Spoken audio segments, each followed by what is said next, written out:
Start. Good morning, everybody, students. Class 10th, Economics. In the last class, we started chapter 3, Money and Credit. We studied about the importance of currency, importance of money as a medium of exchange.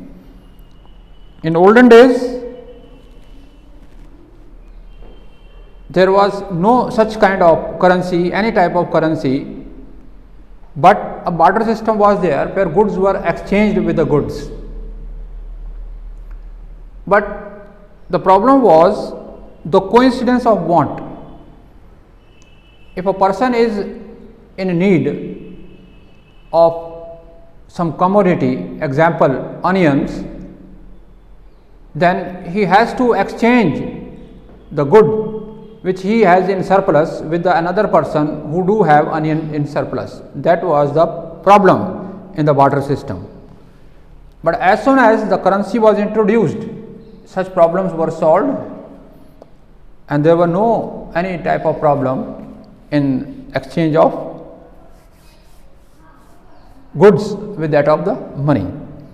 Then the second topic was the banks, the role of the banks. Banks played a very important role by depositing the surplus money which the customers are having and extending loans to the people, those who are in need. The amount which is deposited with the bank is called as the deposits with the bank. What does the bank do with that? First of all, whatever money which the people are having in surplus after meeting all their needs and requirements of daily life, they deposit the surplus money in the bank. And the bank use that 15% of that, the amount, total amount which is deposited in the banks is detained in the bank, is kept in the bank, and rest of the 85% is extended as loan to the people. Now, when we deposit money in the bank in form of saving bank or current account or in FD, fixed deposits, the rate of interest is 4 to 5% depending on the duration in FDs, fixed deposits. 3% in saving, no interest is given on the current banks, and FDs all depend on the duration, for what duration you have fixed that amount. But when the loans are extended to the customers, bank charges a higher rate of interest, 16 to 18%. And this is how the bank earns. The difference of the interest charged and provided by the banks is the income of the bank. Then comes the role of the checks, CHEQUE, accepting the payments by check or making the payments by checks is a method of making payments rather than carrying cash with you, which you can make the payments with the help of the check. There are major type of checks which are there. They are bearer checks and cross checks. Check is a document, check is an instruction from the customer instruction to the bank from the customer to pay the amount to the bearer of that check. He who bears the check, he who is having the check in his hand, the bank is going to make the payment. The payment depends on whether the check is crossed or the check is bearer. A cross check, the demonstration is given on page number 41. It is an example of cross check. Because two lines, parallel lines are drawn in the left hand side upper corner of the check, where it is written account pay. It means the amount for which the check is drawn will be deposited in the customer's account only, and it is not encashed on the counter because it is a cross check. The customer has to fill a folio, a slip, pay in slip, where he is going to write the name of the bank. He has to write the check number and the amount and then deposit in the bank, give it to the bank. The bank is going to give you the counter slip, duly stamped, and then after 2 days or 3 days the cash will be cleared from the another bank and the amount is automatically transferred to the customer's bank, and then you can withdraw from there. On the contrary, if the check is bearer, then you have to put 2 specimen signatures at the back, go on the counter of the bank, cash counter, and you present the check.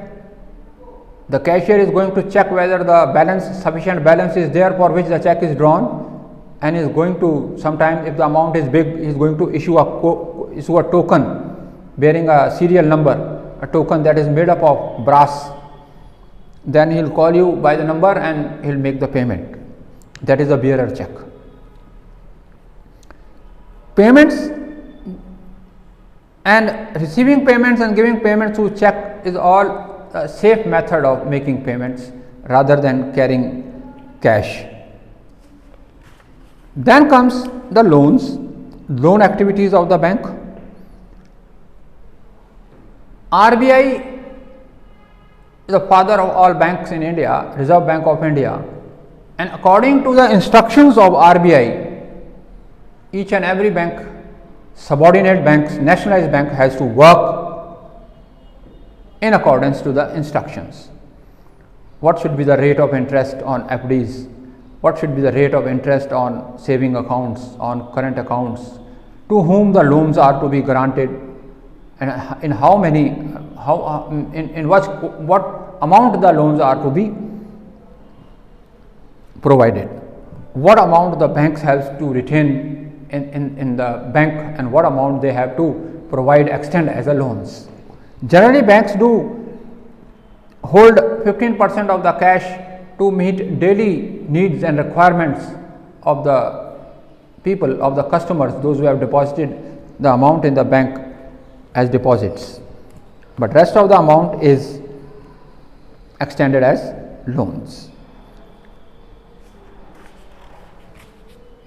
Now, before providing the loans, the bank look into the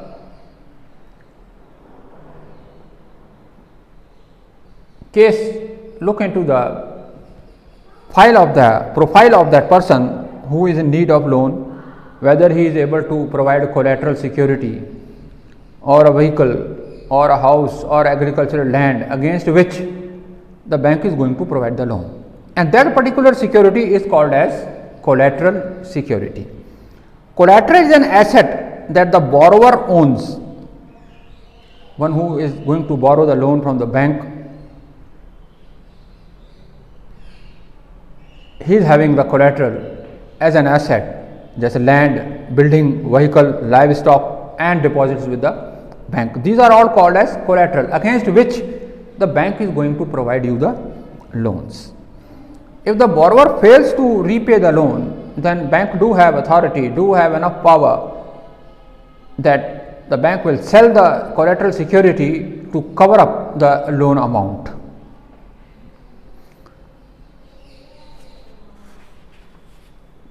Then comes the role of the formal sectors and informal sectors in India. Formal sector loans and informal sector loans. Among the formal sector loans from banks and cooperatives, the informal lenders includes money lenders, traders, employers, relatives, and friends. Formal sector means the sector which is organized, which is controlled by the government of India. That is, all nationalized banks are included in formal sectors, and informal sector are those which are not under the control, which are not managed by RBI, which do not follow the instructions of RBI. Examples are money lenders, relatives and friends, employees, relatives and friends, these all include informal sectors. Generally, they don't follow the instructions, they don't follow the rules and regulations as laid by the RBI. The Reserve Bank of India supervises the functioning of formal sources of loans. For instance, we have seen that banks maintain a minimum cash balance out of deposits they receive. The RBI monitors the bank in actually maintaining cash balance. Similarly, the RBI sees that bank give loans not just to profit making business and traders, but also to the small cultivators, small scale industries, to small borrowers, etc. So, the RBI monitors, it sees that whether the bank is providing loans to the people, those who are in urgent need of the loan, or they are providing loans to the big business houses. Whether they are providing loans to the marginal farmers, to the cultivators, to the traders, those who are in urgent need of that loan. Periodically, banks have to submit information to the RBI on how much they are lending, to whom, at what interest rate, etc. So, all the subordinate banks, they have to report to the RBI about their daily proceedings. What is the total amount, incoming amount, outgoing amount, loans amount, FDs amount, whatever functions are there, they have to inform the Reserve Bank of India on daily basis.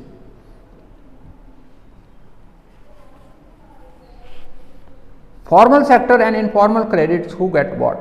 Now, see, the people, informal sector loans are popular in villages, in agricultural sector, where farmers, cultivators, marginal farmers, poor traders, they are hesitated to go to the banks and complete so many formalities which they don't want to do. And instead, they go to the money lender and get the amount without wasting any time, and get the loan without wasting any time. They know not how the money lenders exploit them, what is the rate of interest. Perhaps they don't have to pay any collateral security, because they are staying in that same village where the money lender is. Therefore, the money lender is safe, his money is safe, his amount is safe. He thinks that whenever he wants, he can recover the money by hook or crook. Whereas formal sector, the farmers, they do avoid going to the banks, because they have to complete, the banks do have many number of formalities, number of documents to be signed, and above all the collateral security.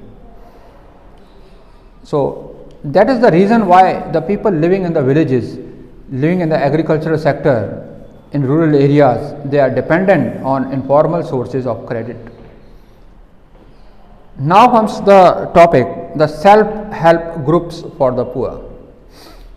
Now, to start this topic, self-help group, स्वयं आप अपनी मदद कीजिए, self-help group. I am going to narrate an example for that self-help group. Generally, it is popular in villages only, but you can see some examples in the cities and towns.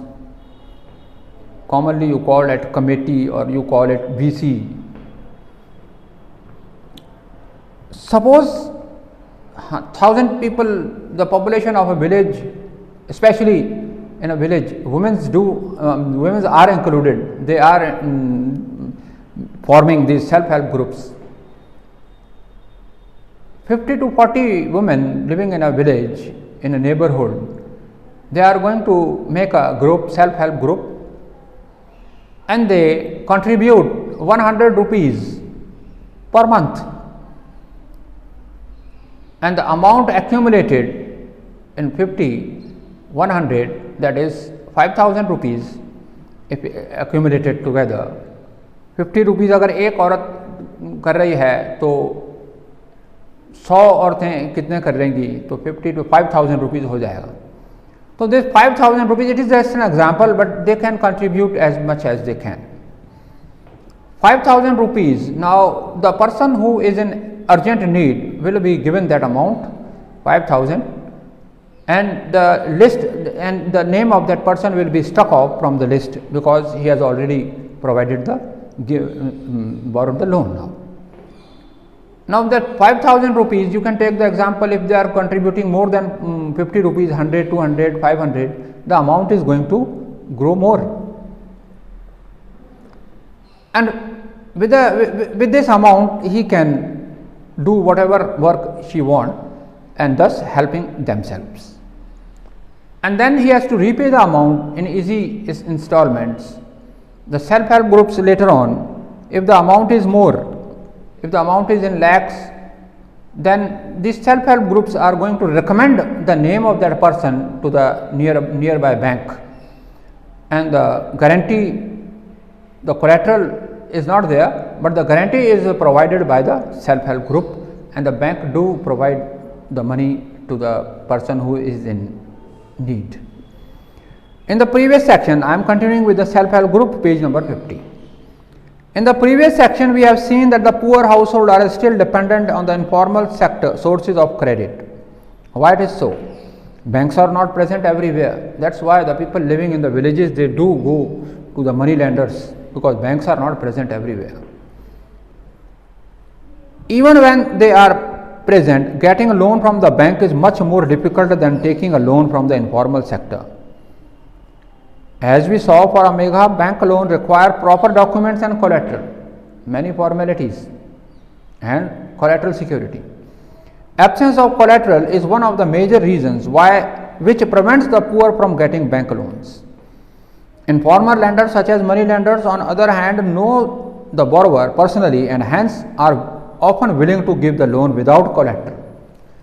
The borrower can, if necessary, approach the money lenders even without repaying their earlier loans. However, the money lender charges very high rate of interest, keep no record of the transactions, and harass the poor borrowers. I told you, by hook or crook, they are recovering the money from the people in rural areas. In recent years, people have tried out some newer ways for providing loans to the poor. The idea is to organize rural poor in a particular woman into a small self-help group. Now they made an effort to help themselves. With that goal in their mind, the women, especially women in rural areas, form self-help groups. A typical self-help groups do have 15 to 20 members, usually belonging to one neighborhood, who meets and save regularly. Saving per member varies from rupees 25 to 100 or more according to their capacity, depending on the ability of the poor to save. Members can take small loans from the group itself to meet their needs. The group charges interest on these loans, but this is still lesser than the money lender charges.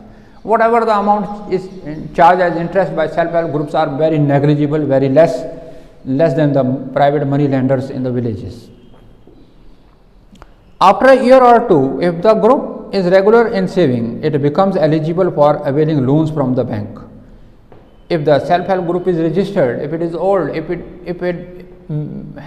builds its own reputation, then even bank can provide loans to them. Loan is sanctioned in the name of the group, and it meant to create self-help employment opportunities for the members. Bank do provide loans to the self-help groups if the amount is more. And before coming to this step, self-help groups will have to show their reputation, will have to show their working, how old that self-help group is, what is the reputation, what is the goodwill of that self-help group. After that only, after assuring that, the banks are going to provide loans to the self-help groups.